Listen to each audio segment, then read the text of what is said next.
নেতা বদলায়, দল বদলায়, জন্ম নেয় নতুন দল, কিন্তু সাধারণ মানুষের ভাগ্য কি আসলে বদলায়?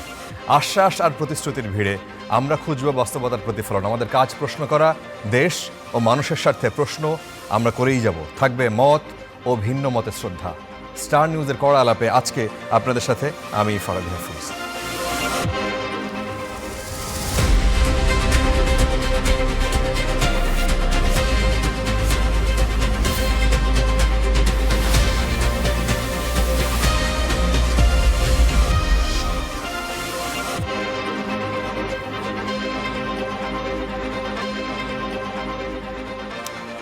অতিথি হিসেবে যারা রয়েছেন তাদের সাথে পরিচয় করে দিই। শুরুতেই বলে রাখি যে আজকে আমরা ইন্ট্রোটা যেভাবে দেই, নেতা থাকেন তারা সময়ের সাথে সাথে বদলে যান, নিজেদের প্রয়োজনে নিজেরা বদলান, কিন্তু সাধারণ মানুষের কথা তারা ভাবেন না।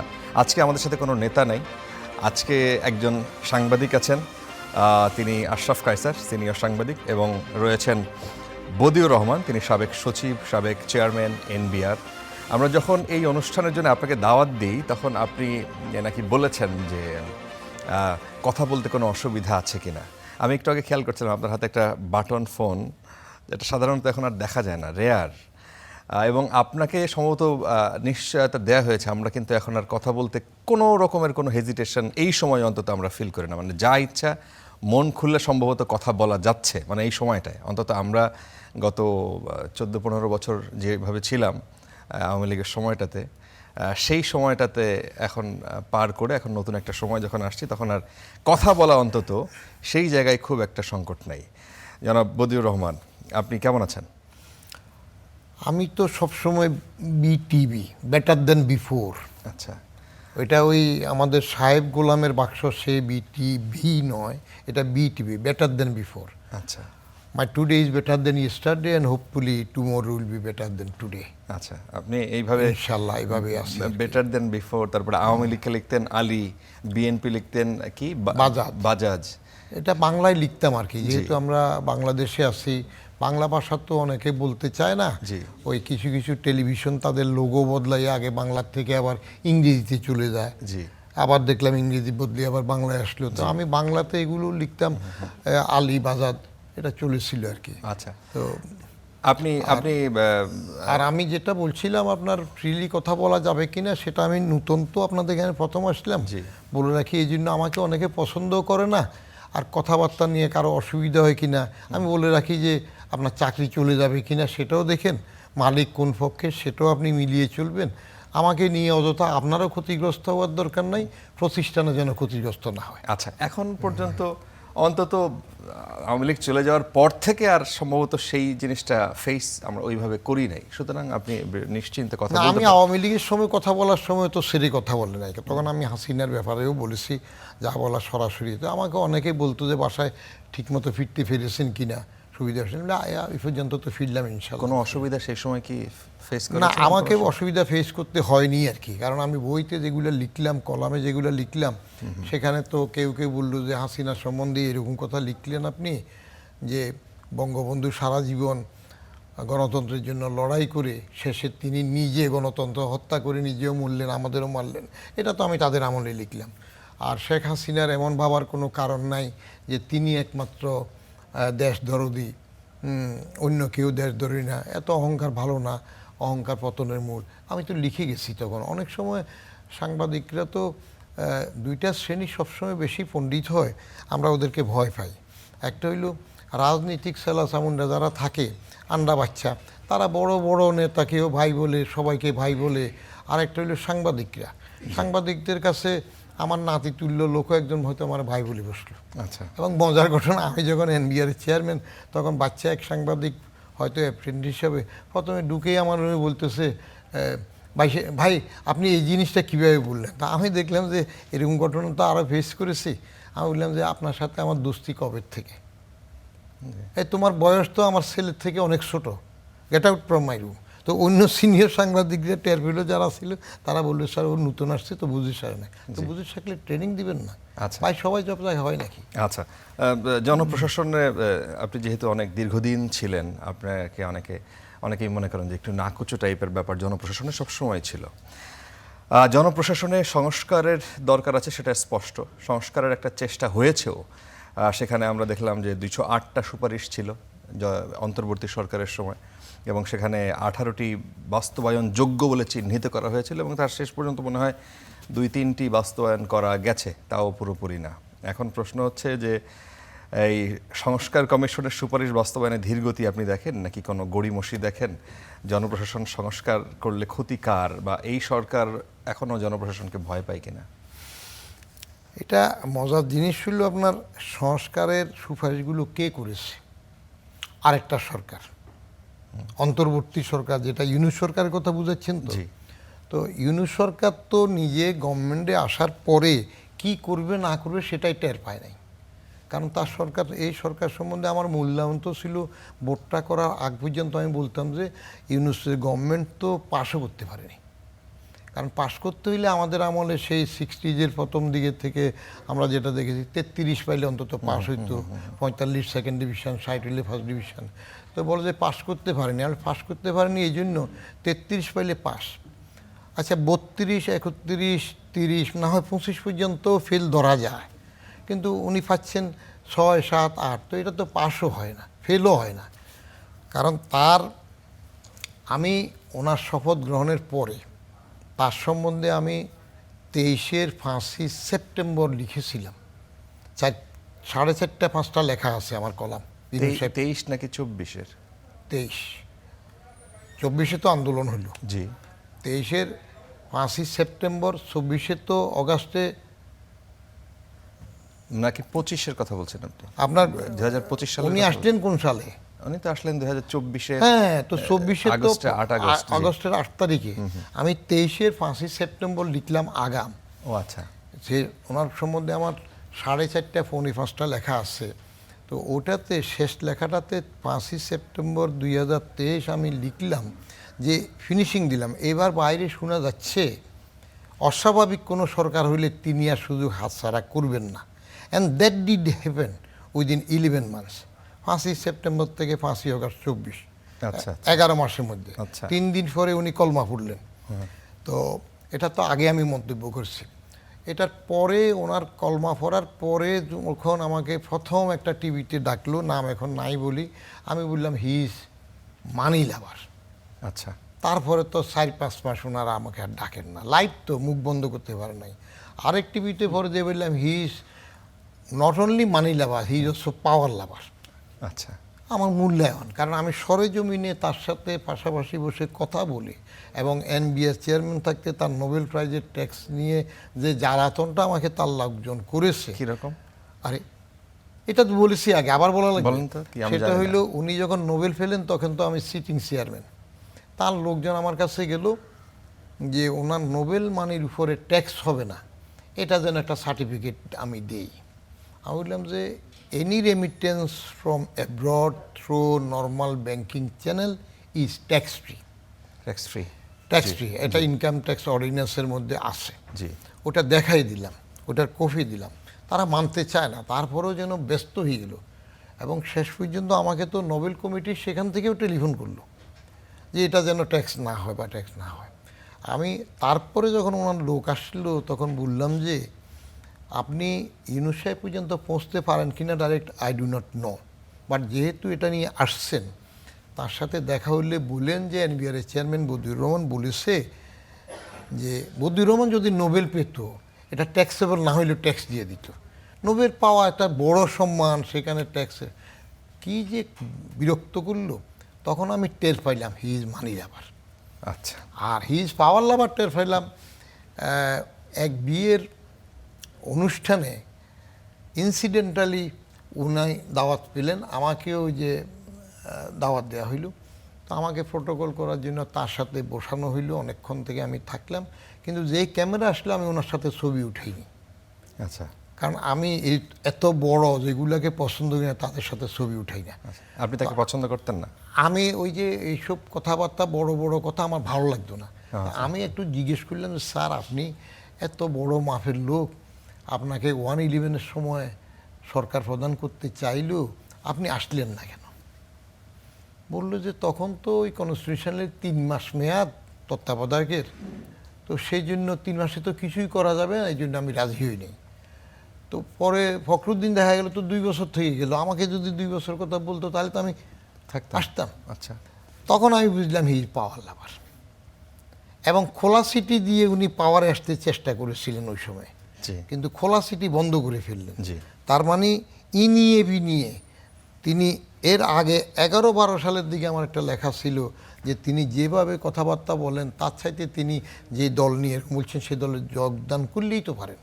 তো তার পাওয়ারের প্রতি যে মোহ ছিল সেটা করতে গিয়ে তিনি ডাবল হিরো বা আরেকটা নোবেল পাওয়ার চেষ্টা করতে গিয়ে প্রয়োজনে অপ্রয়োজনে দরকারি বেদরকারি এই যে 133টা না কয়টা অধ্যাদেশ এগুলো করে ফেললেন।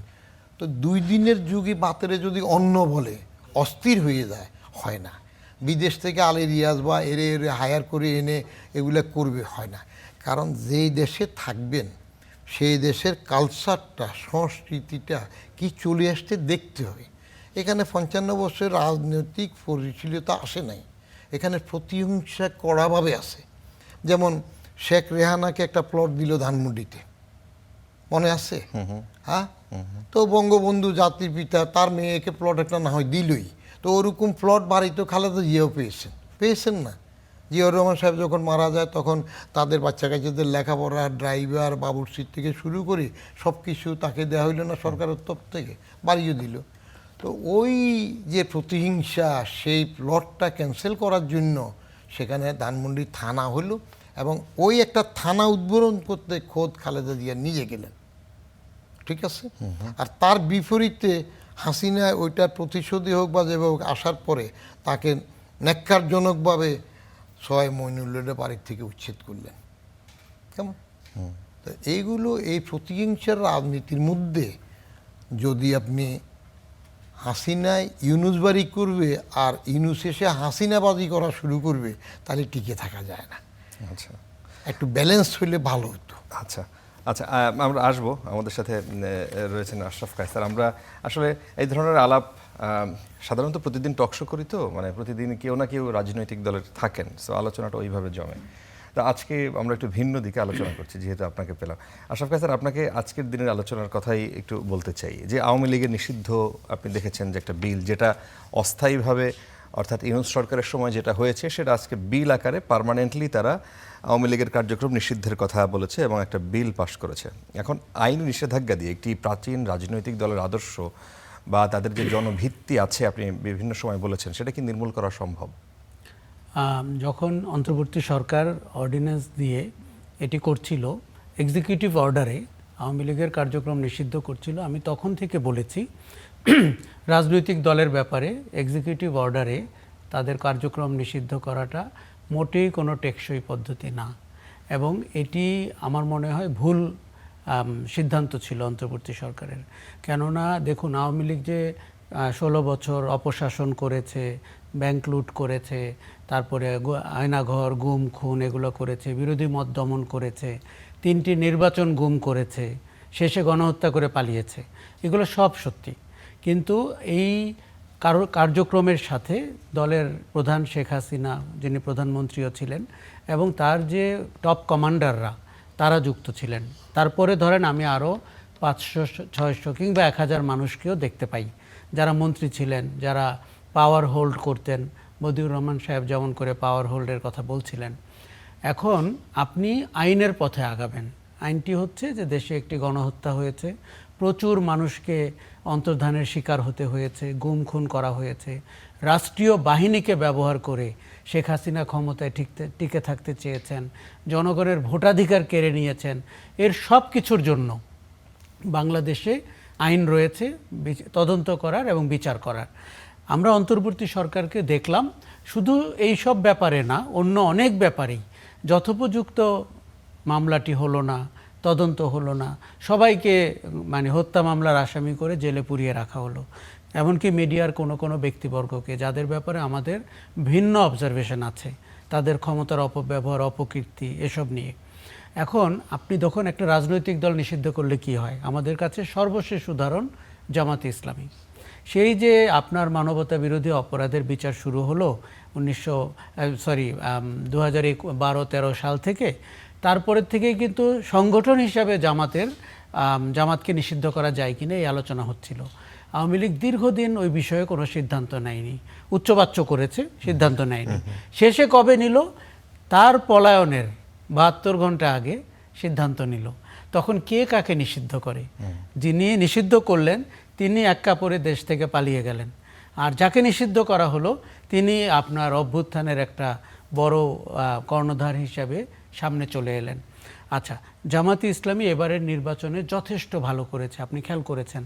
এর একটা বড় কারণ হচ্ছে যে মানুষ নিপীড়িতের পক্ষে দাঁড়ায় এবং জামাতের উপরে যেই অত্যাচার হয়েছে সেটি দেখেছে, এবং এক ধরনের ধর্মীয় রাজনীতির একটা জোয়ার বা প্রভাব শুরু হয়েছে।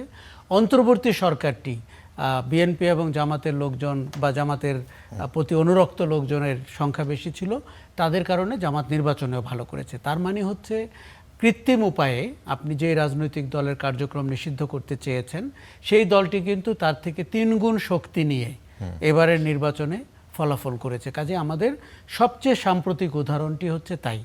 আওয়ামী লীগ কিন্তু জামাতে ইসলামী না, মানে উদাহরণটি টানছি একটি সংগঠনের সম্পর্কে বলার জন্য। আওয়ামী লীগের এই দেশের যে শিকড়ের সাথে সম্পর্ক, ভালো শাসন, খারাপ শাসন, অপশাসন, যত কথাই বলি, তার একটা জনভিত্তি আছে এবং নির্বাচনে তার প্রতীকের একটা দারুণ জোয়ার তৈরি হয়, গুরুত্ব আছে। হ্যাঁ, তাদের অপশাসনের কারণে তাদের নেতৃবর্গরা প্রতিবেশী দেশে আশ্রয় নিয়েছে, কেউ এখনও আত্মগোপনে আছে, তাদের স্পিকার 2 দিন আগে ধরা পড়লেন, এই সব কিছুই সত্যি। এখন আমি বলবো যে দেখুন, আমরা এই সরকারের কাছ থেকে প্রতিহিংসার রাজনীতি আশা করিনি। সরকার প্রধান তারেক রহমান এই কথা নিজেও বারবার বলেছেন যে আমরা ইনক্লুসিভ রাজনীতি করতে চাই, কারণ একটা দেশের রাজনীতি ছাড়াও আরও অনেক কর্মকাণ্ড আছে, অর্থনীতি আছে, ব্যবসা আছে, সাংস্কৃতিক কর্মকাণ্ড আছে। কি আশা করেন নাই এই বিলটা পাস হওয়া উচিত হয় না এই সংসদেও? দেখুন, আমার মনে হয় যে এখানে আলোচনা হওয়া উচিত ছিল। আপনাকে একটা কথা বলি, এই যে রিকনসিলিয়েশনের কথা বলি, সেটির তো একটা গুরুত্ব আছে। এখন আমি বলছি না কিন্তু যে আপনি চিহ্নিত অপরাধীদেরকে রাজনীতিতে আশ্রয় দেন, যে যারা এই দলগুলোর কেউ কেউ সেটি নির্বাচনের সময় করার চেষ্টা করেছে আওয়ামী লীগের ভোটের লোভে, আমি তা বলছি না। কিন্তু আপনি সংগঠন হিসেবে আওয়ামী লীগকে যদি ন্যাচারালাইজড হতে না দেন, তাহলে কিন্তু তারা উগ্রপন্থার দিকে যাবে, তারা অনেক অনিষ্ট করার চেষ্টা করবে। আপনি জানেন যে এখন অপোজিশন আন্দোলনের ডাক দিচ্ছে, ইউ নেভার নো, ওই আন্দোলনে তারা অংশগ্রহণ করবে এবং জনজীবনকে অস্থির করার যথেষ্ট ক্ষমতা কিন্তু। তাহলে কি করা যেতে পারতো না সেক্ষেত্রে? আপনার ছোট পরামর্শ। না, সেক্ষেত্রে আপনাকে বাছবিচার করতে হতো যে আপনি ডিমার্কেশনটা দেন যে যারা গণহত্যার সাথে যুক্ত, যারা অপশাসনের সাথে যুক্ত, তাদের রাজনীতি করার অধিকার নাই, এটি আপনি বলতে পারেন। কিন্তু সংগঠন হিসাবে আওয়ামী লীগ রাজনীতি করতে পারবে না, এটি মনে হয় একটু হার্শ ডিসিশন এবং এটি হিতে বিপরীত হওয়ার সম্ভাবনা। কিন্তু সেক্ষেত্রে কে চিহ্নিত করে দেবে যে উনি গণহত্যার সাথে যুক্ত আর উনি যুক্ত না? ফারাবী, ঘটনাটি ঘটেছে 2 বছর আগে, আমাদের সবার চোখের সামনে প্রচুর ফটোগ্রাফ আছে, ভিডিও আছে, ডকুমেন্ট আছে, আপনার ট্রাইব্যুনাল হয়েছে, আপনার অনেক মামলা হয়েছে। কাজে আপনার কাছে কি তথ্য উপাত্তের কোনো অভাব আছে? আপনি দেখুন, আওয়ামী লীগ এখন বেকায়দায় এবং যথার্থ কারণেই বেকায়দায়, আমি তাদের প্রতি করুণা দেখাচ্ছি না, কিন্তু আপনাকে তো এই বাছবিচারে যেতে হবে। একটি রাজনৈতিক দলের কর্মীর রাজনীতি করার অধিকার আছে কি নাই, এটি আপনাকে দেখতে হবে। এমনকি আপনি বলতে পারেন যে তাদের মানে রিফাইন্ড আওয়ামী লীগ, যে কথাটা আমরা বারবার বলছি, এমনকি আওয়ামী লীগের নাম পরিবর্তনের কথাও হতে পারে। বাংলাদেশের ইতিহাসে জামাতে ইসলামীও 75-76 নাম পরিবর্তন করে আশ্রয় নিয়েছে। জামাতে ইসলামী গত 16 বছরে আওয়ামী লীগের ভেতরে ঢুকে, ছাত্রলীগের ভেতরে ঢুকে রাজনীতি করেছে। কিন্তু এই জায়গায় এখন পর্যন্ত অনলাইনে তাদের যতটুকু অ্যাক্টিভিটি দেখা যায়, সেখানে দলের প্রধান শেখ হাসিনা ছাড়া এই দলকে এখন কে হাল ধরবে? তো এবং তারা কেউ মানবে না, এরকম বিষয়গুলোই সামনে আসে। দেখুন, এটি কিন্তু একটি আলোচনার দাবি রাখে, বিতর্কের দাবি রাখে। আপনি যে কথাটি বলছেন সেটি সত্যি, তার সাথে আমি আরও যুক্ত করি, তাদের অনেক কর্মী, নেতা এবং সমর্থকদেরকে আমরা এখনও কোনো অনুশোচনার জায়গায় দেখছি না। তারা এখনও উগ্রবাদী কথাবার্তা বলছেন, তারা প্রতিদিন তাদের এই সাম্প্রতিক অতীতকে অস্বীকার করে তারা একটা অদ্ভুত কথা বলছেন, যেটি আমাদের কাছে গ্রহণযোগ্য না। এই সবই সত্য, কিন্তু আমরা কি চাই আমি আপনাকে বলি। আওয়ামী লীগের শেখ হাসিনা এবং তার টপ কমান্ডারদের বিচার চাই। তারা 1400 মানুষকে হত্যা করেছে, 27,000 মানুষকে পঙ্গু করে গেছে। তার বিচারটি কি আপনি করতে পারছেন? এটির দিকে আপনাকে আগে নজর দিতে হবে। দেখুন, আমরা রেটোরিক্সে বিলিভ করি না। আপনি সরকার হয়েছেন, অন্তর্বর্তী সরকার কিংবা বিএনপি সরকার, আপনি একটি অধ্যাদেশকে আইনে পরিণত করে আওয়ামী লীগকে নিষিদ্ধ করে ফেললেন, তাতে আমি কি পেলাম? আমার সন্তান তো জীবন দিয়েছে। আমি চাই আমার সন্তানকে যারা হত্যা করেছে, বাংলাদেশের আইন অনুযায়ী তার শাস্তি হবে। আমরা 100 বছর বলতে পারবো এরকম অপরাধ করলে এরকম শাস্তি হয়। আচ্ছা। সেই জায়গাটিতে নজর দেওয়া দরকার। এবং আপনি খেয়াল করেছেন গত 18 মাসে আমরা বিচারে কত দূর এগোতে পেরেছি। আপনি যত সামনে সময় যাবে, দেখুন এই সোসাইটিতে আমরা চিনি কারা বিএনপি করে, কারা আওয়ামী লীগ করে, কারা জামাত করে। তারা একে অন্যের সাথে কখনো কখনো সম্পর্কিত, কখনো কখনো ব্যবসায়িক সম্পর্কের অংশীদার। কাজেই এই জায়গায় যেন চোরাগলিতে আমাদের দাবি হারিয়ে না যায়। আচ্ছা, আপনার কথা পরিষ্কার। আপনি আপনার আলোচনার মধ্যে স্যার আপনি খেয়াল করেছেন, তিনি বলেছেন যে আওয়ামী লীগের ভবিষ্যৎ কি হতে পারে। আপনার কি মনে হয় আওয়ামী লীগের ভবিষ্যৎ কি হতে পারে?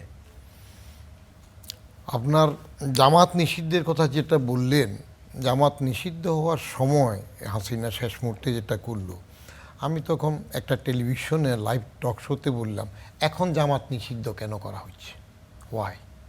তখন অনেকে আমাকে বলল যে সারা জীবন তুমি মুক্তিযুদ্ধের বিরোধী হিসাবে জামাতের সমালোচনা করলা, আমরা তো দল হিসাবে তাকে নিষিদ্ধ কেন করতেছে এখন? ইনু মিনু কাদের কথায় যদি করে তাহলে তো সেটা সিজন্ড পলিটিশিয়ানের কাজ হলো না, তাহলে সেটা ঠিক হয় নাই।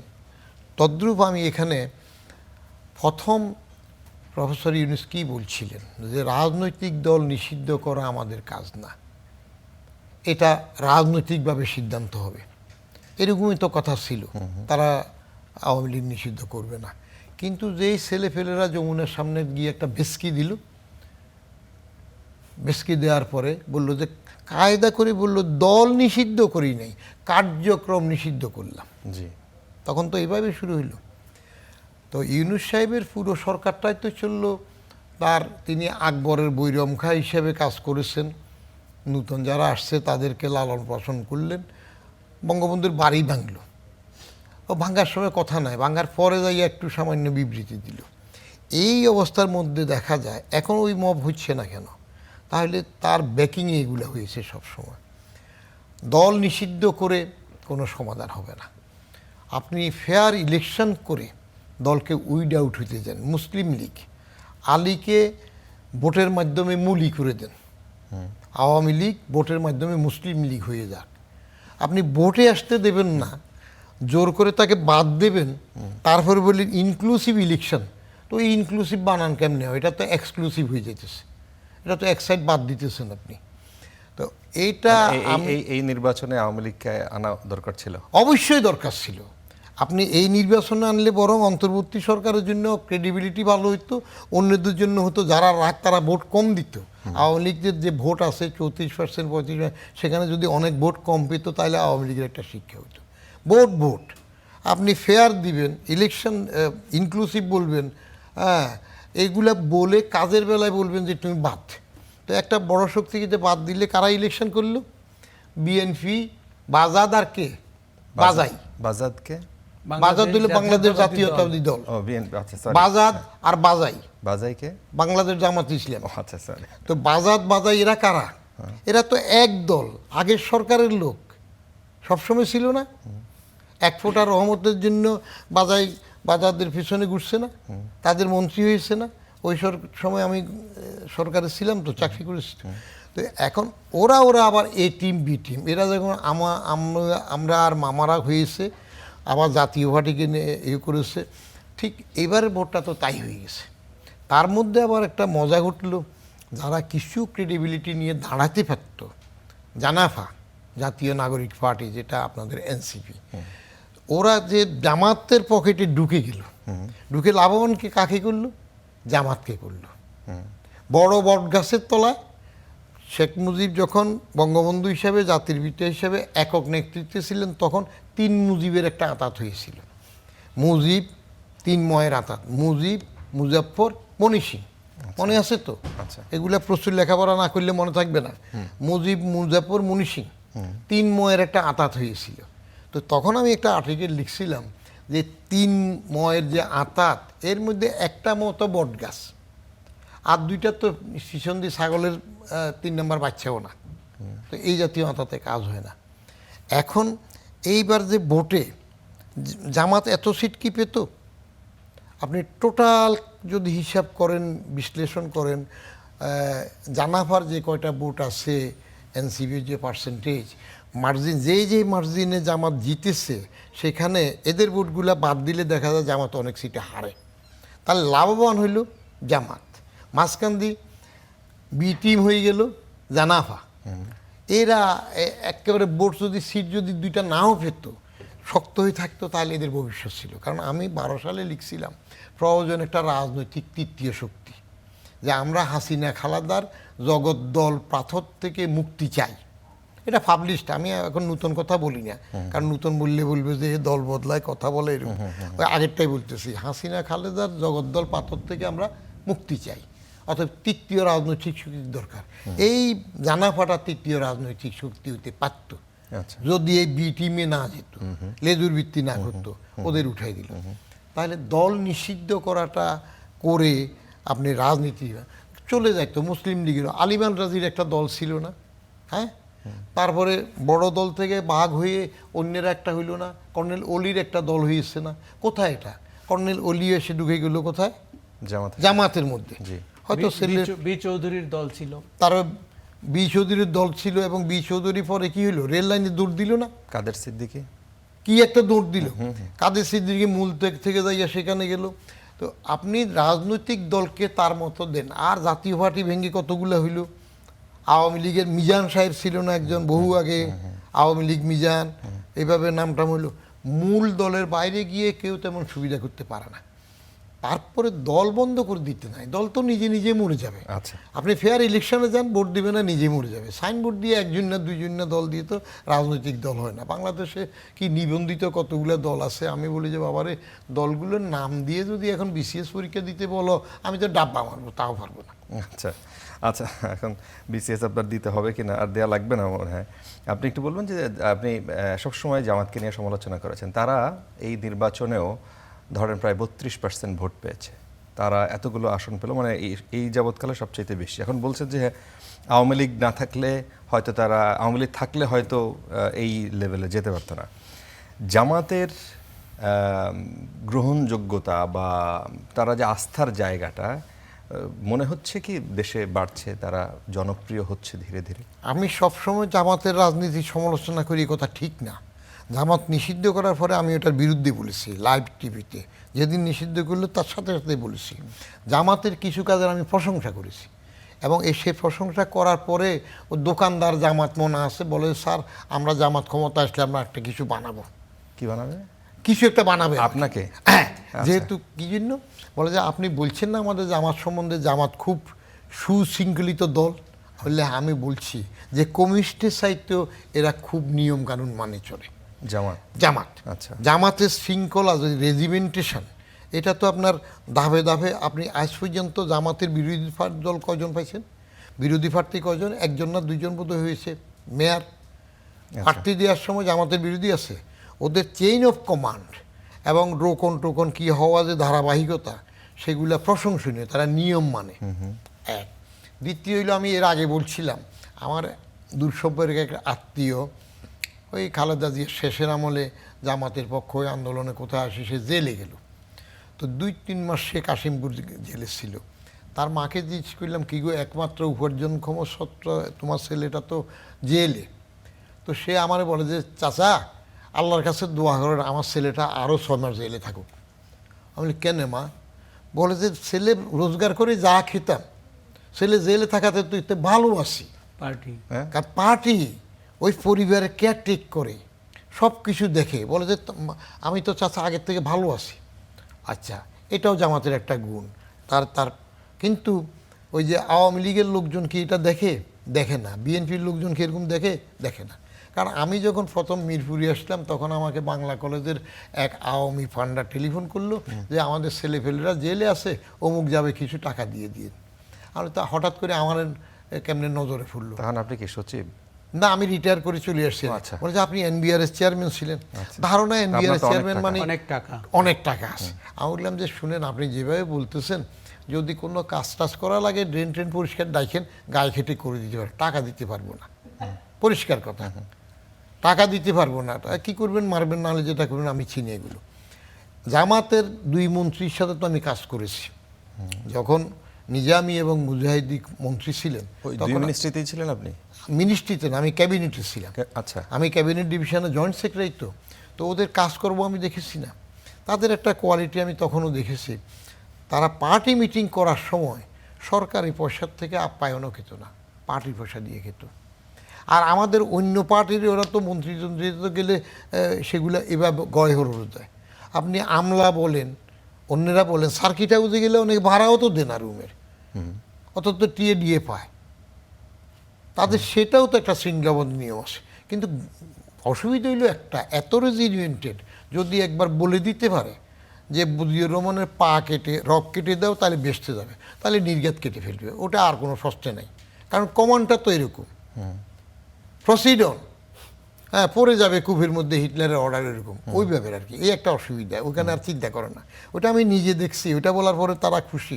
বায়তুল মুকাররমে মিটিং হইতেছে, তো মিটিংয়ের সময় আমার দেশি এক ছেলে পাইলাম, তখন তো ছিল ইসলামী ছাত্র সংঘ, আগের কথা, আর পরে ছাত্র শিবির হইল। বললাম যে তুমি নামাজে গেলে না, তোমরা এত ইসলামের কথা বলো টলো। বলে যে আমার এখানে ডিউটি দেয়া হয়েছে, আরেকজন নামাজ পড়ে সেখানে দাঁড়াবে, তারপর আমি নামাজে যাব। আমি বললাম তো এটা কী হইলো, আল্লাহর অর্ডারের চাইতে কি তোমার বান্দার ডিউটি বেশি? পটাপট আমার জবাব দিল, মক্কা শরীফে দেখেন না নামাজ পড়ার সময় গার্ড থাকে, সিকিউরিটি থাকে, ও কি তখন নামাজ পড়ে নাকি? তাহলে ওদের হিসাবটা এভাবে আছে। আচ্ছা।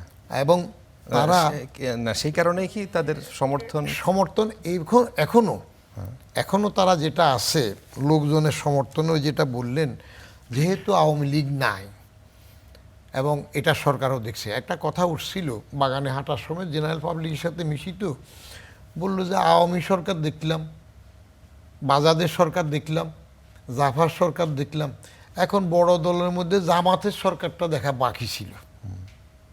তো এটা আমি এক টিভিতে বলছিলাম যে জামাতের সরকার এইবারের বেলায় আসবে না। এবং আমি একটা কড়া কথা বলেছিলাম, এই জন্য কিছু জামাত আমার এলাকাতে আমাকে বলছে যে এত কিছু আমাদের ভালো বললেন, এটা বললেন কেন এরকম? আমি বলছিলাম যে the origin of life on earth, এটার লেখক বলছিলেন 6টা বানর যদি কন্টিনিউয়াস মিলিয়নস অফ ইয়ার 6টা টাইপ করতে থাকে এবং অল অন এ সাডেন হঠাৎ যদি একটা বানরের পার্টিকুলার কন্টিনিউয়াস টাইপে যদি শেক্সপিয়ার একটা সনেট টাইপ হয়ে যায়, তাহলে এটা কেমন একটা অ্যাক্সিডেন্ট ঘটবে? মিলিয়নস অফ ইয়ার 6 বানর টাইপ করে, কিন্তু এক বানরের কন্টিনিউয়াস টাইপে সনেট হয়ে গেল। তা আমি তখন বলছিলাম যে এই সনেট টাইপটা যেমন একটা অ্যাক্সিডেন্ট, অরিজিন অফ লাইফে উনি বলছেন, জামাত যদি এইবার ইলেকশনে ক্ষমতা আসে সেটা হবে এইরকমই একটা অ্যাক্সিডেন্ট। সিট একটু বেশি পাবে, ভোট একটু বেশি পাবে, কিন্তু এত বেশি কেন ফেলু? ওই জানাফার কারণে। জানাফা যদি ওদের কাছে না ভিড়ত তাহলে জামাত এত সিটও ভিত না, এবার পরের বার দেখা যেত সেটা। আপনি কি এটা মনে করেন যে ওই জানাফা মানে এনসিপি, জি, আপনি এনসিপি যদি তাদের সাথে না থাকতো তাহলে কি একটা সিটও পেত? কারা? এনসিপি সিট পেত কিনা, পেত না হয়তো, একটাও পেত না, ধরে নিন পেত না। এখন আপনি সিটের জন্য নৌকার মার্কা নিয়ে যদি ইনুমিনুরা আসে, হ্যাঁ, ওরা যদি আসে, এদের সিলে আসে, তো এরাও যদি সেটাই করে তাহলে এরা নতুনত্ব কি, পার্থক্যটা কি? আচ্ছা আচ্ছা, আশরাফ কায়সার, আলোচনা শুনছিলাম আমরা একদিকের, আপনাকে আরেক দিকের প্রশ্ন করি। হলো বিসিবির আপনি দেখলেন একটা কমিটি, অ্যাডহক কমিটি করা হলো, সেখানে তামিম ইকবালের নেতৃত্বে তাকে প্রধান করে একটা কমিটি গঠন করা হলো। তার আগে যেভাবেই হোক বিতর্ক থাকলেও একটা নির্বাচনের মাধ্যমে একটা বিসিবির কমিটি কিন্তু ছিল, যারা নতুন করে মামলা করবেন বলে আজকে আমিনুল ইসলাম বুলবুল বলেছেন। এই ব্যাপারটা, এবং সেইখানে এই কমিটির যে অ্যাডহক কমিটি, সেখানে 4-5 জনই হচ্ছে মন্ত্রীদের ছেলে, যেটা নিয়ে আজকে হাসনাত আবদুল্লাহ সংসদে বলেছেন যে বাবার দোয়া ক্রিকেট বোর্ড। তো এই বিষয়টা আপনার কাছে কেমন লেগেছে? এই বিষয়টা বলার আগে আমি বিষয়টা আওয়ামী লীগ নিষিদ্ধ করা, কার্যক্রম নিষিদ্ধ করা সম্পর্কে আপনাকে একটু বলি। আমাদের গত 55 বছরে অনেকভাবে রাজনৈতিক দল ভাগ করা, নেতৃত্বের কোন্দল তৈরি করা, 2 নেত্রীকে বিদেশ পাঠিয়ে দেওয়া, এইসব চেষ্টা আমরা দেখেছি, কোনোটাই তেমন সফল হয়নি। এর কারণ হচ্ছে সামরিক গোয়েন্দা সংস্থা দিয়ে আপনি নেতাকে গুম করতে পারেন, ড্রয়িং রুমে স্থায়ী কমিটির মিটিং বসাতে পারেন, কিন্তু রাজনৈতিক দল সেই পথে কখনো আগায় না। যেমন আমরা 1/11-এর সময় দেখেছি, এমনকি আওয়ামী লীগের শেষ নির্বাচনে আমরা দেখেছি বিএনপির দুজন লোককে হটিয়ে নিয়ে কি করে তাদেরকে এমপি করা হয়েছিল। এখন তারা কোথায়? তারা দলছুট এবং তারা কিন্তু অস্তিত্বহীন।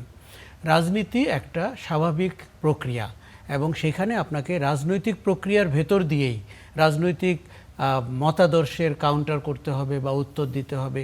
দেখুন, আপনি কেমন ভাববেন বা দেখবেন যদি আওয়ামী লীগের লোকরা তাদের নেতৃত্বের ব্যাপারে সমালোচনা করতে শুরু করে, পাল্টা নেতৃত্ব দাঁড় করায়, নতুন আওয়ামী লীগ তৈরি করে, আওয়ামী লীগের নতুন দল তৈরি করে। আমরা দেখেছি না, আব্দুর রাজ্জাক বাকশাল করেছিলেন, মহিউদ্দিন আহমেদ আওয়ামী লীগের, পাল্টা মিজান চৌধুরী আওয়ামী লীগ মিজান, আওয়ামী লীগ মালেক, এগুলো তো আমরা দেখেছি। কাজেই আপনাকে অর্ডিন্যান্স করে অথবা এক্সিকিউটিভ অর্ডারে দল নিষিদ্ধের চেয়ে, কার্যক্রম নিষিদ্ধের চেয়ে আপনি রাজনৈতিক প্রক্রিয়াকে, রাজনৈতিক প্রক্রিয়ার মাধ্যমে আপনি যদি ধরেন আওয়ামী লীগ মুসলিম লীগ হয়ে যেতে পারে, এটি আমার বদ্ধমূল ধারণা। কেননা এবারে নির্বাচনে যদি আপনি আওয়ামী লীগকে অংশ নিতে দিতেন, এমনও তো হতে পারতো একটা ফেয়ার ইলেকশনে একটি আসনেও আওয়ামী লীগ বিজয়ী হয়নি। ইতিহাসে এটি লেখা থাকতো, বাংলাদেশে আওয়ামী লীগ একটি আসনেও বিজয়ী হয়নি, যে নির্বাচনটি অংশগ্রহণমূলক হয়েছে। আমাদের জন্য রাজনৈতিক অঙ্গনের পর্যবেক্ষক হিসাবে এই ধরনের তথ্যগুলো অনেক বেশি জরুরি। ঠিক আছে, এবার বাংলাদেশ ক্রিকেট বোর্ড সম্পর্কে আমি বলি। আমি 50 দিন বয়সী বিএনপি সরকারের অনেকগুলো কার্যক্রমকে আমার মনে হচ্ছে যে অস্থিরতার সাথে হচ্ছে, দলীয় দৃষ্টিকোণ থেকে হচ্ছে এবং ভীষণ লোক দেখানোভাবে হচ্ছে, পরিবর্তিত বাংলাদেশের আশা আকাঙ্ক্ষার সাথে মানানসইভাবে হচ্ছে না। যেমন বাংলাদেশ ব্যাংকের গভর্নরকে যেভাবে বিদায় করে আরেকজনকে বসানো হলো। আপনি অবশ্যই একজনকে অব্যাহতি দিতে পারেন, কিন্তু সেটির একটি গ্রহণযোগ্য পদ্ধতি আছে। যেমন দুদকের চেয়ারম্যান কমিশনাররা সবাই একদিনে চলে গেলেন, সেটিরও একটি গ্রহণযোগ্য, এখন কিন্তু শূন্যপদ। বাংলাদেশের খুব গুরুত্বপূর্ণ জায়গা দুর্নীতি দমন কমিশন, সেখানেও এটি আমরা দেখলাম। এখন বাংলাদেশ ক্রিকেট বোর্ডে কি এমন ঘটলো যে আপনাকে ওভারনাইট ওই আগের কমিটির জায়গায় নতুন অ্যাডহক কমিটি দিতে হবে এবং সেই অ্যাডহক কমিটিতে আপনার দলের নেতাদের ছেলে অথবা স্ত্রীকে অন্তর্ভুক্ত করতে হবে? দেখুন, দলীয়করণ করে খুব যে আখেরে লাভ হয় না, এর হাতে নাতে প্রমাণ আমাদের হাতে ভুরি ভুরি আছে। আওয়ামী লীগ মুখ চিনে চিনে টেলিভিশনের লাইসেন্স দিয়েছিল, তাদের বদলাতে 5 মিনিটও সময় লাগেনি 5ই আগস্টের পরে। ওখানেও টেলিভিশনের কোনায় কালো ব্যাজ ছিল, সেটিও তারা নামিয়ে দিয়েছে শেখ মুজিবুর রহমানের অন্তর্ধানের বা নিহত হওয়ার আগস্টের সময়। কিন্তু আপনি যখন লাইসেন্স দিয়েছিলেন, আওয়ামী লীগের তল্পি বাহক, স্তাবক, দাস ক্যাটাগরির ব্যবসায়ী, সাংবাদিকদেরকে লাইসেন্স দেওয়া হয়েছিল। ব্যাংকের ব্যাপারে বলি, আপনি মুখ চিনে চিনে লাইসেন্স দিয়েছেন, ব্যাংকগুলোর মালিকানা পরবর্তীতে অন্যরা নিয়েছে। কাজে আপনি যখন দলীয় বিবেচনায় বাংলাদেশ ক্রিকেট বোর্ডে নিয়োগ দেন, আপনি একবার খেয়াল করেন তো আরও 10টি দেশের ক্রিকেট বোর্ড আছে না, তাকে দেখেন তো নিয়োগ প্রক্রিয়া কি হয় এবং সেখানে কারা নিয়োগ পান। এই জিনিসগুলো আমার মনে হয়, যেমন একই কথা কিন্তু আমি সিটি কর্পোরেশনের ক্ষেত্রেও বলবো। আপনি দুটি কারণ ছাড়া সিটি কর্পোরেশন এইভাবে অ্যাডহক ভিত্তিতে আপনি প্রশাসক দিতে পারেন না। তাহলে তো আমাদের যে মূল চেতনাটি, যে আপনি নির্বাচিত প্রতিনিধিরা দেশ চালাবেন, সেই জায়গাটিতে আপনি আঘাত করছেন। এবং আমি বলবো যে বাংলাদেশের ক্রিকেট আমরা সবাই খুব পছন্দ করি, আমি শিওর জানি বিএনপির নেতৃবর্গও পছন্দ করেন, কিন্তু আপনি একজন নেতার স্ত্রীকে দিবেন, 4 জন নেতার ছেলেকে দিবেন। আমার ধারণা কোথাও এক জায়গায় প্রতিবাদ হওয়া দরকার ছিল, কেউ একজন ঘুরে দাঁড়িয়ে বলা উচিত ছিল যেটি আমরা চাই না। ঘটনা হয়েছে উল্টোটা। আমি শুনেছি যে লবিং নাকি এমন হয়েছে যে বাঁচতে সমস্যা হচ্ছিল, কোন 10 জন বা 11 জনকে তারা দিতে পারেন। এখন এটি যদি চেহারা হয়, তাহলে আমরা কিন্তু অতীতের বাংলাদেশের পুনরাবৃত্তি দেখতে পাচ্ছি। এবং ক্রিকেট বোর্ড, যেটি আমাদের বেশ পছন্দের এবং গর্বের একটি জায়গা, সেটি যে পেশাদারিত্বের সাথে পরিচালিত হলো না, এই উদাহরণটি তৈরি করা হলো 50 দিনের ভেতরেই। আমার মনে হয় যে আমরা বিএনপি নেতৃত্ব, সরকার প্রধানের কাছে আরও বিচক্ষণতা আশা করি। দলীয় দৃষ্টিকোণের বাইরে তাদের কি 3 জন বা 2 জন ক্যান্ডিডেটকেও বের করার সুযোগ ছিল না, যারা ক্রিকেট বোর্ডের অ্যাডহক কমিটিতে যেতে পারতেন, যেমন আমি আপনাকে না, বলি। সাবেক প্লেয়ারদেরকে তো দিয়েছে এই না, কমিটি। দিয়েছে, কিন্তু আপনি যখন 6 জনকে দেন জি। দলের মানে ক্রিকেটের সাথে কোনো সম্পর্কহীন অলমোস্ট, জি। তাহলে আপনি কি বার্তাটি দিচ্ছেন? জি, মূল বার্তাটি হচ্ছে যে আমার দলের লোককে আমি পুরস্কার দিচ্ছি। আচ্ছা। এটি কি পুরস্কার প্রদানের অনুষ্ঠান? আমরা কি জাতীয়ভাবে এখন সেই জায়গায় আছি? এবং দেখুন, আপনি আওয়ামী লীগ নিয়ে দেশ অস্বস্তিতে আছে, কেননা আপনি সামাজিক যোগাযোগ মাধ্যমে দেখছেন তারা যে কোনো রকমের উস্কানি দিচ্ছে, অস্বস্তি তৈরি করছে। আপনি অর্থনৈতিকভাবে একটি ভয়ঙ্কর চ্যালেঞ্জের মুখে পড়েছেন।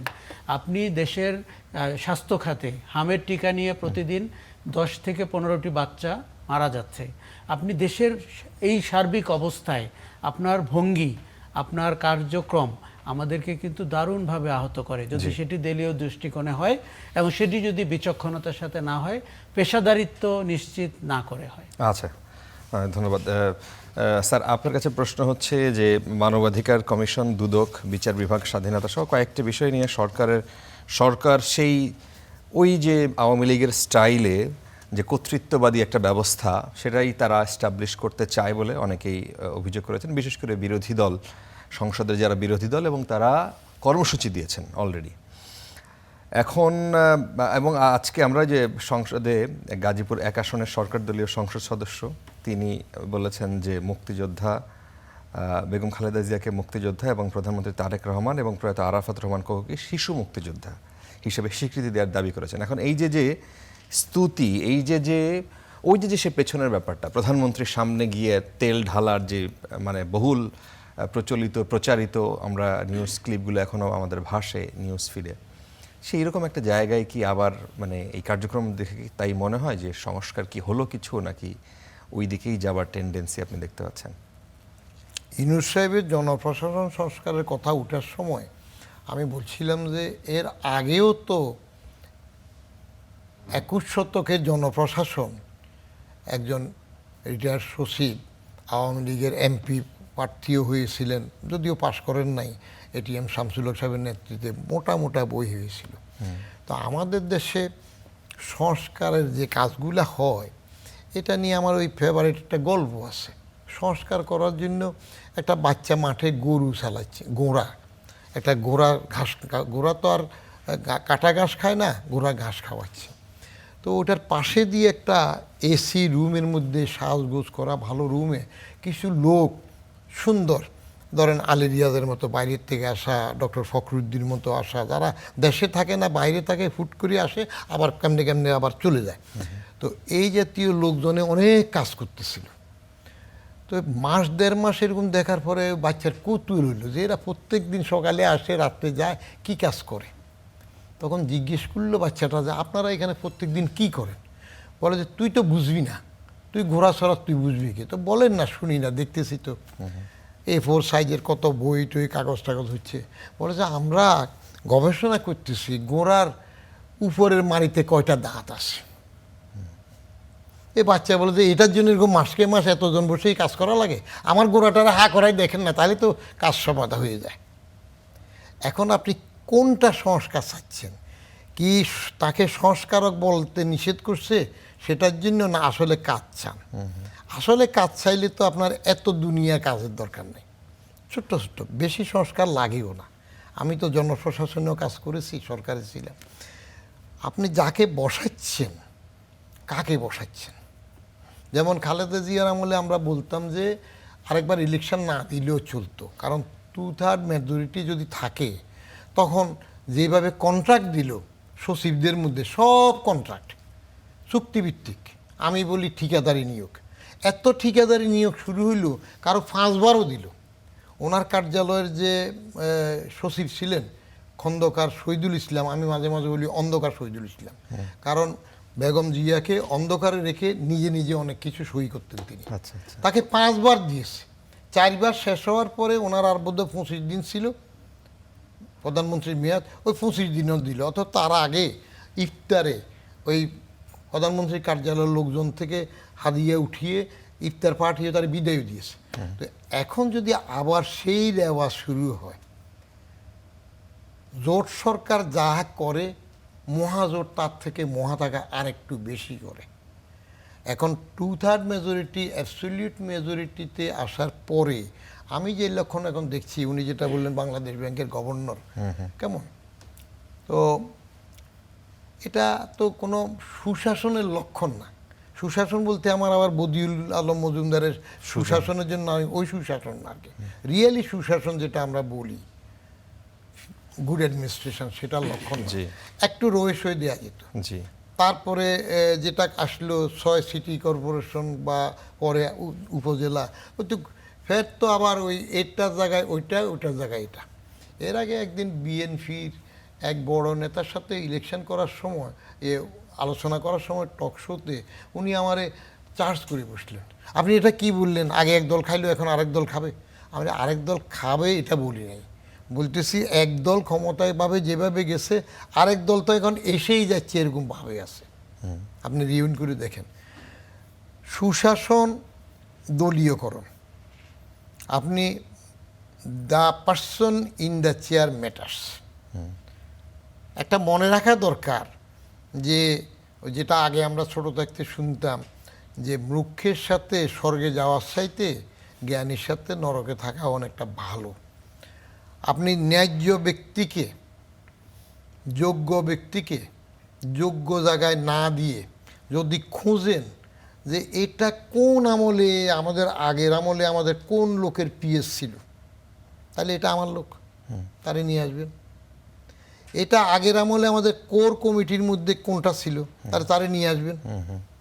হ্যাঁ, একজনে এটা করতে গেলে তো আপনি কাজ পাচ্ছেন না। আপনার ওয়াচডগ হওয়ার দরকার। সরকার প্রধান হিসাবে মন্ত্রীরা দেখবে যে আমার সরকারের প্রণীত যে নিয়মকানুন আছে, সরকারে যে পলিসি করেছে, সেই পলিসি বাস্তবায়নে এই সেক্রেটারি কোনো বাধা সৃষ্টি করছে কিনা, আমাদের order carry out. If that does not happen, what is wrong with the competent person? Ziaur Rahman সাহেবের গুণটা ছিল, আমি এর আগেও বলেছি টিভিতে, জিয়াউর রহমান সাহেবের প্রশাসনটা তো আমার কাছে এখনও বাংলাদেশের স্টিল টপিং দ্য লিস্ট। যদিও ওনার ক্ষমতায় আসা ফাল্টা কেমন, তারপরে যাইয়া সংশোধনী, এইগুলা ভিন্ন, রাজনৈতিকভাবে তার সেইগুলা ভিন্ন, কিন্তু প্রশাসক হিসেবে he is still topping the list. এই জন্য আমি এক টিভিতে বলছিলাম যে তারেক রহমান যদি বাপের মতো হইতে পারেন, if he becomes father like, he will be more successful than if he becomes mother like. ফুটানোর জন্য, উঠানোর জন্য আপনি কবর জিয়ারত থেকে শুরু করি এই কথাগুলো খালি বলতেই থাকবেন। বলতে বলতে শেখ হাসিনা বলতে বলতে কর্নার বানিয়েছে, কি মুজিব কর্নারের ঠেলা শেষ পর্যন্ত শেখ মুজিবরে বঙ্গবন্ধুরে কর্নাট করে দিল, বাড়ি ভাঙি ফেলল। তো এত কর্নার হওয়ার তো দরকার নাই। ফেয়ার কাজ করবেন, উপযুক্ত লোক উপযুক্ত জায়গায় দেবেন, সেটা না খুঁজতে যাইয়া ওই আমার ভাইরার ঘরের শালির শাসাতো দেবরের মামাতো ভাইয়ের এটা করে উসিলা খুঁজে তারে নিয়ে আসবেন টেনে টুনে।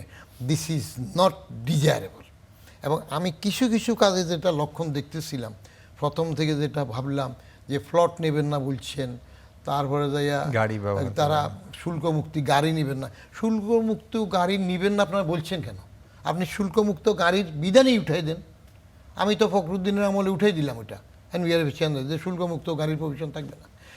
এটা ক্ষমতায় আসার জন্য প্রথম এরশাদে শুরু করলো না, দল ভাগানোর জন্য, তো পরে আরেকটা আসি এর আবার চালু করলো। আমি এই সামারি দেওয়ার সময় ফখরুদ্দিন সাহেবকে বলছিলাম যে আমরা চলে যাওয়ার পরে এটা আবার চলে আসবে, কারণ ন্যাক্কারজনকভাবে নির্লজ্জভাবে রাজনীতিকরা বেহায়াপনা যায় শুল্কমুক্তি গাড়ির জন্য। কেমন, ঠিক আছে, গভর্নমেন্ট তাকে গাড়ি দিলে দরকার হলে গভর্নমেন্টের পয়সায় ওই লোন দিয়ে সেটা করতে পারে, তো ওটা উঠাই দেন, আমরা নেব না বলার দরকার না। কিন্তু এখন পর্যন্ত যেই ধরনের মানে সামনে আসছে, যে ধরনের উপাদান, মানে তারেক রহমান ক্ষমতায় আসার পর, প্রধানমন্ত্রী হওয়ার পর যে তিনি কার্ড দেওয়ার প্রতিশ্রুতি দিয়েছেন, সেটা কার্যকর শুরু হয়েছে। কৃষকদের কার্ড দেওয়ার কথা বলেছেন, সেটাও কার্যক্রম শুরু হয়েছে। তারপরে তিনি পাবলিকের সাথে মিশছেন এবং তিনি ওই রকম প্রোটোকল ব্যবহার করছেন না, এবং যতটা সম্ভব উনি ওই আলাদা প্রধানমন্ত্রীর কার্যালয় থেকে এখন তিনি সচিবালয়ে অফিস করেন। সবাই এইগুলা প্রশংসনীয়। আমি বলেছি যে এই শুরুর যে কাজগুলো খুবই প্রশংসনীয়। উনি প্রধানমন্ত্রীর কার্যালয়টাই উঠাই দিতে পারেন। এখন প্রধানমন্ত্রীর কার্যালয় আলাদা দরকার নেই, তো ছিল না, ছিল না। এটা ক্যাবিনেট ডিভিশনের একটা অংশের মধ্যে এটা চলতে পারে। ইভেন কি ইআরডিটা উঠে দিতে পারেন, ইআরডি দরকার নাই, এই যে শুট টাইফয়েড ভিক্ষা করার জন্য দরকার, এটা ফরেন মিনিস্ট্রি একটা উইং চালাতে পারে। জি আমি যখন ছিলাম ইআরডিতে 2 দফা ছিলাম, তো তখন মশিউর রহমান সাহেব যে বললাম যে স্যার এই 76 সেকশনের ইআরডি একটা রাখার দরকার আছে, কথা বলে না, বেদরকারি। কারণ তখন ইআরডির কাজ ছিল তো স্বাধীন হওয়ার পরে ভিক্ষা করা, ব্রিফ কেস নিয়ে প্যারিস কনসোর্টিয়ামে যাওয়া, ইআরডি সেক্টরে যে বেশি ভিক্ষা আনতে পারছে সে তত বেশি সফল। এখন সেটা না, আপনি আইআরডি স্ট্রং করেন, নিজের ট্যাক্স কালেকশন স্ট্রং করেন, এই ভিক্ষার হাত পাতাটা বন্ধ করেন, তাহলে দেখবেন যে শত্রু কাছে এটা দাঁড়ায় যাবে। আর কমিটমেন্ট পুরাটা ঠিক আছে, জনপ্রিয়তার জন্য কিছু কমিটমেন্ট সাথে সাথে করা ভালো, লক্ষণটা ভালো, এটা সে অবস্থায় আছে। কিন্তু দেখতে হবে খাল কেটে ওটা বরাট হয়ে যাবে কয়দিন পরে। আপনি বুড়িগঙ্গা পরিষ্কার করেন, খাল কাটাকে, বুড়িগঙ্গা পানি, বালু নদীর এই দশা কেন? খাল কেটে পানি সরবরাহ করবেন, খাল কেটে তো এখন আর কুমির আসবে না, কারণ পানি তো দিচ্ছে না ইন্ডিয়া। বরং খাল কেটে যদি এখন মরুভূমি হয়ে গেলে তেল আসে, সেটা অন্য জিনিস। ভালো স্কিমগুলো ভালো আমরা, কিন্তু মূল আপনি নেতৃত্ব দিয়ে পার্টির লোককে সব জায়গায় বসায় দেওয়ার যে পায় তারা হচ্ছে, দল ক্ষমতা আসলে দলের সরকার হবে, কিন্তু দলীয় সরকার হইতে পারবে না। আচ্ছা, দলের আর দলীয় তফাৎ আচ্ছা, আছে। পানি দিচ্ছে না ইন্ডিয়া, ইন্ডিয়া কি শেখ হাসিনাকে দিবে?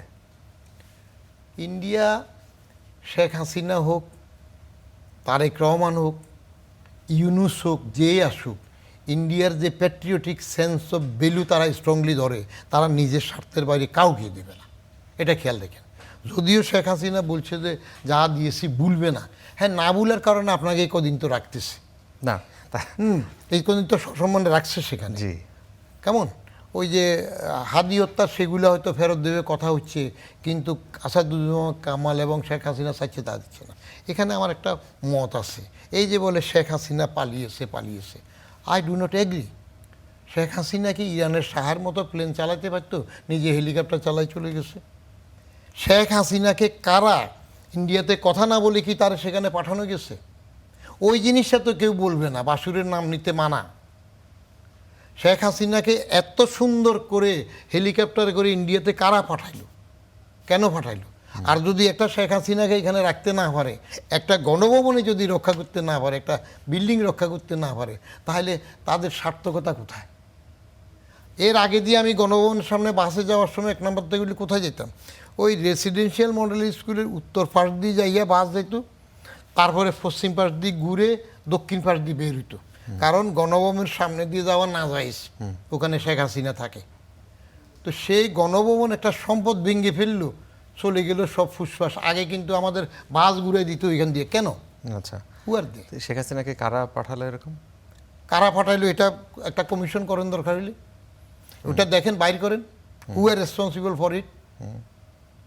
এই এত সসম্মানে উঠাই দিল, কারণটা কি? আর আপনি গণ অভ্যুত্থান যদি হয়, অভ্যুত্থানের চরিত্র হবে ভিন্ন, সরকার হবে ভিন্ন।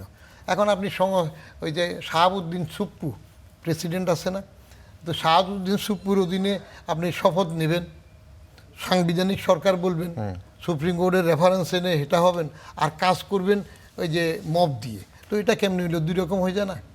আপনি গণ অভ্যুত্থানের শক্তি হলে ওইভাবে করেন। শাহাবুদ্দিন সুপ্পুরের কাছে আপনি কলমা পড়ার দরকার নেই, নিজেরা শহীদ মিনারে যান বা ওটা বলেন যে আমরা এরকম। এখন আমরা সাংবিধানিক সরকার হবেন, অসাংবিধানিক কাজ করবেন, এইগুলো জোড়াতালি হয় না। এখন যদি বাজাজ সরকার ওভারওয়েলমিং মেজরিটি দিয়ে আগের চরিত্রে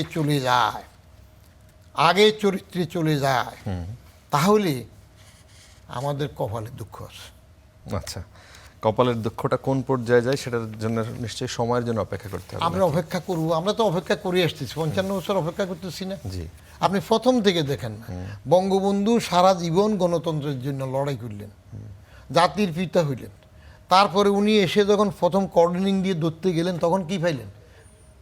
ক্ষমতায় আসার পরে কর্ডনিং ধরতে সব তো দেখে ওনার লোক, তখন তো বাজাদের জন্মও হয় নাই।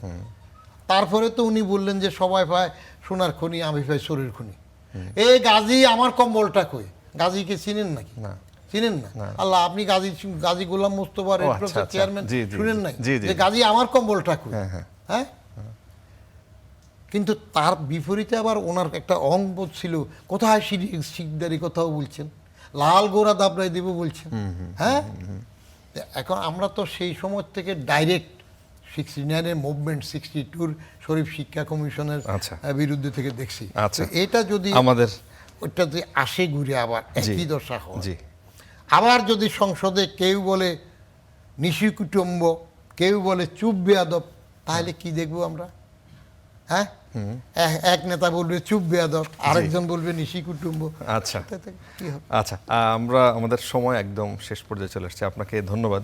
মাঝে মাঝে আসবেন, আপনার কথা শুনলে মানুষ খুশি হয়। মানুষ সময় খুশি হবে না যে- সময় সময় নিয়ে আসবেন। মানুষ এরকম খুশি হয় কিনা জানি না। একক অনুষ্ঠান করেন, বেশি টাকা দেন, আসবো। আমি তো আসলে টাকার জন্য, আপনি বুঝেন কেন? এইসব কথা কিছু কাজ আচ্ছা আচ্ছা, ঠিক আছে ঠিক আছে, সেটা আমরা কর্তৃপক্ষকে জানাবো। আশরাফ কায়সার, অনেক ধন্যবাদ যুক্ত হওয়ার জন্য। দর্শক, আজকে কড়া আলাপ এই পর্যন্তই ছিল। অনেক ধন্যবাদ যারা এতক্ষণ আমাদের সাথে ছিল।